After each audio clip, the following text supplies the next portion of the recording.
ኢራን ወደ ሰሜን አትላንቲክ የጦር ቃል ኪዳን ህብረት ኔቶ አባሏ ቱርክ ሚሳኤልን አስወንጭፋለች መባሉን አስተባብላለች።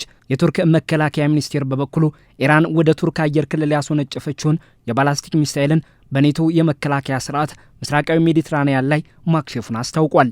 የኢራን ጦር በመንግስት መገናኛ ብዙሃን ላይ በሰጠው መግለጫ ኢራን የቱርክ ሉዓላዊነት ታከብራለች ሲል ሚሳኤል አስወንጭፋለች መባሉን አስተባብሏል። ቱርክ በበኩሏ ኢራቅና ሶሪያን አልፎ ወደ አየር ክልሏ እያመራ የነበረውን የኢራን ባላስቲክ ሚሳኤልን ማክሸፏን በትላንትናው ዕለት ገልጻለች። ይህም ወደ ኔቶ አባል ሀገር የአየር ክልል ከኢራን ተሰነዘረ የተባለ የመጀመሪያው የሚሳኤል ማስወንጨፍ ሆኗል። ክስተቱ የሰሜን አትላንቲክ የጦር ቃል ኪዳን ህብረቱ ኔቶን በመካከለኛው ምስራቅ ጦርነት ላይ ቀጥተኛ ተሳታፊ እንዳያደርገው ስጋት እያሳደረ ጉዳይም ነው። ኔቶ ድርጊቱን በማውገዝ በሜዲትራኒያን ባለው የመከላከያ ስርዓቱ ሚሳኤሉን ማክሸፉን በመግለጽ የአባል ሀገራቱን ለመከላከል የሚያስችል ቁመና ላይ መሆኑን እንዲገልጽም አስገድዶታል። ኢራን ወደ ቱርክ የባላስቲክ ሚሳኤል አስወንጭፋለች ከሚለው ክስ ባሻገር ግን ኢላማው ወደየት እንደነበር እየተባለ ነገር የለም። ይህ ክስተት የቱርክ ፕሬዝዳንት ረሲብ ጣይብ ኤርዶሃን ከኔቶ ጋር በመተባበር ለተመሳሳይ ተግባር ተገቢውን እርምጃ ለመውሰድ ሀገሪቱ ዝግጁ መሆኗን እንዲያስታውቁ አድርጓል። በዚህ አስቸጋሪ ጊዜ ድንበራችንና የአየር ክልላችንን ደህንነት አደጋ ላይ ለሚጥል ተግባር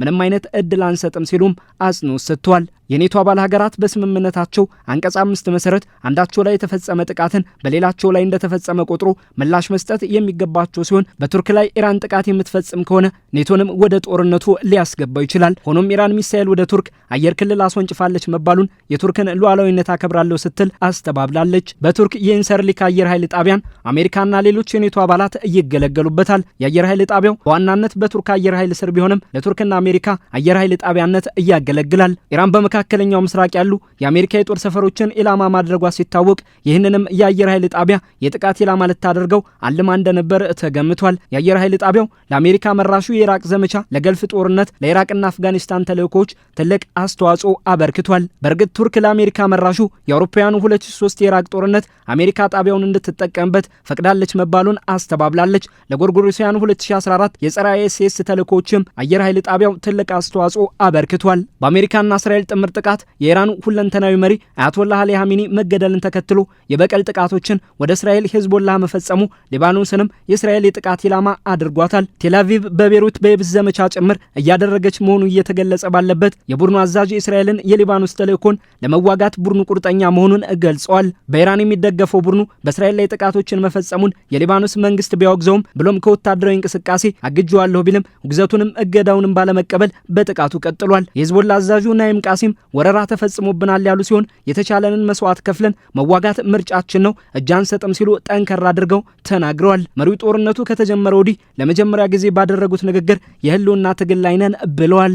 የሊባኖስ ባለስልጣናት እንደገለጹት ጦርነቱ ወደ ሊባኖስ መስፋፋቱን ተከትሎ ከሰኞ ጀምሮ ከ70 የሚልቁ ሰዎች ህይወት ሲያልፍ ከ430 በላይ ቆስለዋል። ከ80 ሺህ በላይ ሰዎችም ከቤት ንብረታቸው ተፈናቅለዋል። የእስራኤል መከላከያ 59 በሚሆኑ የሊባኖስ ስፍራዎች ነዋሪዎች እንዲወጡ ማዘዙ ሲታወቅ እስከ 20 ኪሎ ሜትር ድረስ ወደ ሊባኖስ ዘልቆ መግባቱ ይነገራል። ወታደራዊ እርምጃን በሂዝቦላ ሊወስድ እንደሚችል በመግለጽም ከጋራ ድንበራቸው በ30 ኪሎ ሜትር ርቀት ላይ በሊታኒ ወንዝ በስተደቡብ የሚገኙ ነዋሪዎችን ለቀው እንዲወጡ አዟል። በእርግጥ መከላከያው በሊባኖስ ውስጥ ከወታደራዊ እንቅስቃሴ ነጻ የሆነ ክልል ወይም በፈር ዞን ለመከለል እየተንቀሳቀሰ መሆኑንም አስታውቋል። በደቡባዊ ሊባኖስ በ3 ክፍለ ጦር ዘመቻ በማድረግ ላይ መሆኑንም ገልጿል። የተባበሩት መንግስታት ድርጅት የእስራኤል ጦር በተለያዩ የሊባኖስ ስፍራዎች ዘመቻ በማካሄድ ላይ መሆኑን በመግለጽ እስራኤል የሊባኖስን ሉዓላዊነት ጥሳለች ሲል ከሷል። ሂዝቦላ በበኩሉ በ20 ወደፊት ለፊት ጦርነት መግባታቸውን አስታውቋል። በ3 ቀናት ውስጥ ወደ ቀጥታ ጦርነት ማምራታቸውን የሚጠቁም ነገር ያልነበረ ሲሆን ሂዝቦላ ከአየር ጥቃቶች ባሻገር ወደ ቀጥተኛ ጦርነት መግባታቸውን ጠቁሟል።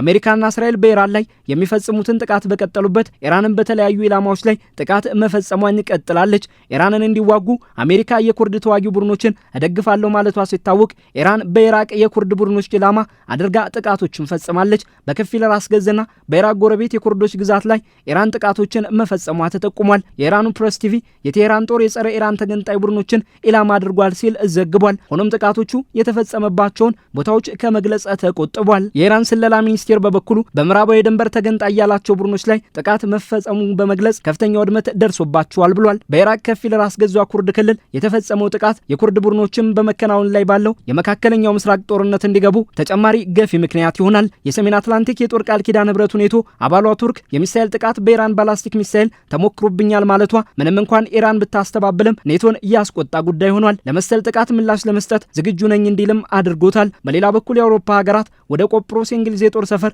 ወታደራዊ ቁሶቻቸውን ለመላክ ተዘጋጅተዋል። ሀገራቱ ይህንን የወሰኑት የጦር ሰፈሩ በኢራን ሰው አልባ አውሮፕላን መመታቱን ተከትሎ ነው። ጣሊያን፣ ፈረንሳይ፣ ስፔንና ኔዘርላንድ የባህር ኃይላቸውን ወደ ጦር ሰፈሩ ለመላክ ተዘጋጅተዋል። ይህንንም የጣሊያን መከላከያ ሚኒስቴር አረጋግጧል። በአሜሪካና እስራኤል የጥምረት ጥቃት የተቆጣችው ኢራን በእስራኤል ላይና የአሜሪካ የጦር ሰፈሮች ባሉባቸው ሀገራት ጥቃቶችን ከመፈጸም አልፋ የኩርድ ታጣቂ ቡድኖችን በኢራቅ ኩርድ ክልል ኢላማ አድርጋለች። የኩርድ ቡድኖችም ከኢራን ጋር ጦርነት ውስጥ ከገቡ ከአሜሪካ የድጋፍ ቃል ተገብቶላቸዋል። ሄዝቦላም ከእስራኤል ጋር ለመዋጋት ቁርጠኛ መሆኑን አረጋግጧል። እስራኤል ከአየር ጥቃት አልፋ በሊባኖስ የብዝ ዘመቻን ጀምራለች። ኔቶ ቱርክ ላይ የተሞከረውን ጥቃት ተከትሎ አስጠንቅቋል። ኢራን ግን የቱርክን ሉዓላዊነት አከብራለሁ ስትል አስተባብላለች። 6ኛ ቀን ያስቆጠረው የመካከለኛው ምስራቅ ጦርነትም የጥቃቱ ኢላማ ቁጥሩን በተለያዩ ሀገራት እያሰፋ ከገልፍ እስከ አውሮፓ ሀገራት ውጥረት ውስጥ ከቷቸዋል።